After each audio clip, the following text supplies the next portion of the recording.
যুবকেরা যেন আমার গায়ে আঘাত না করে। আল্লাহর বান্দারা একটা করে আঘাত করে চামড়া চাবুকের আঘাতের কারণে গোটা বডিটা ফেটে রক্তাক্ত হয়ে গেল। যুবকদেরকে ডাকতে বলা, বুড়ি বলো কালেমাটা ছাড়বা কিনা। মুসআব রাদিয়াল্লাহু তাআলা আনহুর চোখ বেয়ে পানিগুলো গড়িয়ে গড়িয়ে পড়ে। যুবক মানুষ পানিগুলো চোখ দিয়ে গড়িয়ে গড়িয়ে পড়ে। অন্যদিকে পিটি ফেটে রক্তগুলো পা বেয়ে জমিনের উপরে টসটস করে পড়ে। মুসআব পায়ের দিকে তাকায় দেখে রক্তগুলো পড়ে মাটি লাল হয়ে গেছে। মুসআব ডাকতে বলে, রক্ত রে কিয়ামতের ময়দানে সাক্ষী দিবি। আমি দ্বীনের জন্য, নবীর জন্য আমার শরীর থেকে রক্ত ঝরাইছি। আমার গর্ভধারিণী মা আমারে মেরেছে। জমিন তুমি সাক্ষ্য দিয়ে দিবা, কিয়ামতের ময়দানে আল্লাহ তাআলা যেন আমার এই খাতিরে মাফ করে দেয়। আমার দিনী ভাইরা, মোটা কাপড় পরা যুবক চাবুকের আঘাতে ক্ষত বিক্ষত হয়ে গেল তার গোটা বডি। মা বলল, মুসআব রে কালেমা যদি না ছাড়ো, মরুভূমির বালুর উপরে নিয়ে যাব। বালুগুলো গরম হয়ে গেছে, বালুগুলো গরম হয়ে গেছে।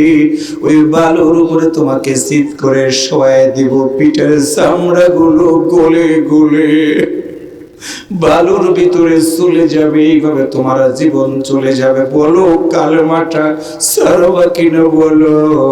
মুসআব ডাক দিয়ে বলে, মা তুমি আমাকে মেরে পিঠের চামড়াটা ফাটাইয়া দিয়েছো, তোমারে জানাই দিলাম বুকটা ছেড়েও যদি কলিজাটাও বের করে নাও, ইসলাম গ্রহণ করেছি একটা বারের জন্য, আমি কালেমা ছাড়ব না। আমার দিনী ভাইরা, মুসআবের দুইটা হাত ধরা হলো, দুইটা পা ধরে ধরাধরি করে নিয়ে মরুভূমির গরম বালুর উপরে মুসআবকে শুয়ে দেওয়া হলো।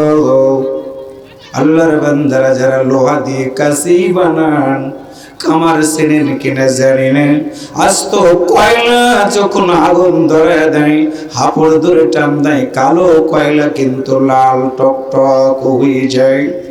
আজ তো লোহা, কালো লোহা, ওই লোহাকে আগুনের ভিতরে দিয়ে যখন লাল হয়ে যায়, ওই সময় হাতুড়ি দিয়ে বাড়ি দিলে যা বানাবেন তাই হয়।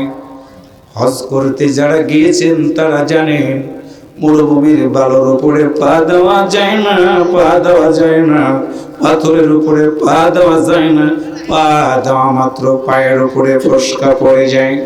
মুসআবকে দুই হাত ধরে দুই পা ধরে বালুর উপরে যখন রেখে দেয়, মুসআবের চামড়াগুলো গলে গলে বালুর সাথে মিশে গিয়ে গরম বালুগুলো মুসআব রাদিয়াল্লাহু তাআলা আনহুর পিঠের সাথে লেগে যায়।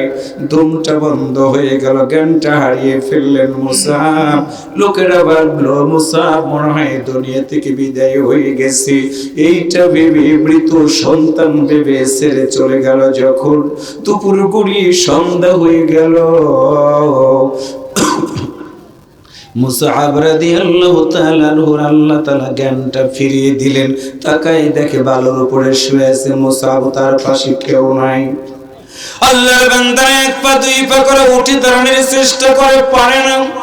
রক্তগুলো গড়িয়ে গড়িয়ে পড়ে বালুগুলো লাল হয়ে গেছে। মুসআব রাদিয়াল্লাহু তাআলা আনহু, আমার দিনী ভাইরা, এক পা দুই পা করে হেঁটে হেঁটে আল্লাহর নবীর হুজরা পর্যন্ত হাজির হয়ে গেল। সেইখানে গিয়ে দেখে রাত হয়ে গেছে। আল্লাহর নবী সাল্লাল্লাহু আলাইহি ওয়াসাল্লাম ফজরের আজান হওয়ার পরে নামাজে দাঁড়ানোর জন্য এক পা দুই পা করে যখন বের হলেন, দাঁড়ায় দেখে রে ভাই, একজন যুবক দাঁড়ায় আছে, একজন যুবক দাঁড়ায় আছে, গোটা বডি রক্ত আর রক্ত। আল্লাহ রাসূল তাকায় দেখে কে যেন দাঁড়ায় আছে। এক পা দুই পা করে হেঁটে গিয়ে দেখে নবীর সাহাবী মুসআব দাঁড়ায় আছে। আল্লাহ নবী ডাক দিয়ে বলে, কে তুমি?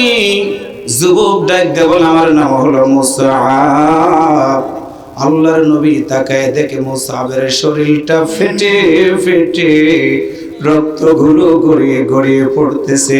রাসূল ডাক দিয়ে বলেন তুমি কি সেই মুসআব যেই মুসআব একটা জামা দ্বিতীয়বার গায়ে দিত না? তুমি কি সেই মুসআব যেই মুসআব অন্য জায়গা থেকে সুগন্ধি এনে ব্যবহার করতো নিজের শরীরে? আজকে তোমার এইরকম অবস্থা কেমনে হয়ে গেল তুমি কি বলবে না? নবীর দিকে তাকায় বলে ইয়া রাসূলুল্লাহ, কালেমা পড়ার অপরাধে আমার মায়ের নেতৃত্ব আমাকে এইভাবে মেরে রক্তাক্ত করে দিয়েছে। একটু আল্লাহু আকবার বলে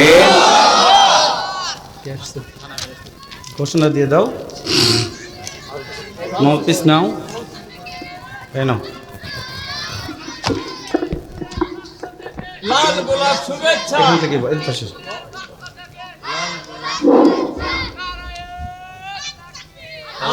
নারায়ণ